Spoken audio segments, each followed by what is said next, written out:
台南市卫生局最近抽验市面50项饮料甲冰，有7项这灯管菌是验超标，其中嘛包括连锁的凉水蛋。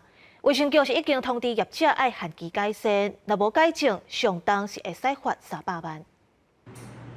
炎天赤日头，人一杯手续茶清凉搁退火。不过台南市卫生局最近抽验50件市面上的凉水还有冰，这日公布无合格店家名单，名单内面有真侪间真出名的手续茶，其中有一间的凉水互检出灯管菌可超过标准530倍。会想改变习惯，说自己泡，还是一样买？平常在家里面也是有自己泡冷泡茶，只是出来外出方便就会买那个冷饮这样。是制作过程、清洗的流程应该要再谨慎一点，再专业化一点。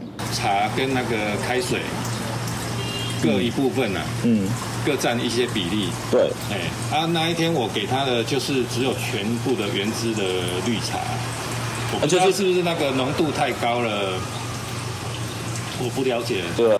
实际来到超标的其中一间店家，业者强调，大家拢有做消毒，也唔知为什么会超标。不过台南市卫生局也依照食品安全卫生管理法，通知灯管菌可超标的这间业者，就要限期改善。 卫生局已经依法令业者限期改善，届期未改善将依法处新台币3万元以上300万元以下罚款。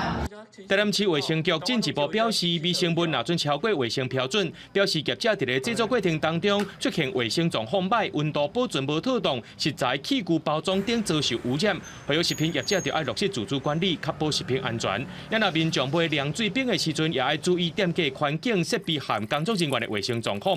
买2点钟了后，就要甲食好了，避免胃肠无爽快。记者综合报道。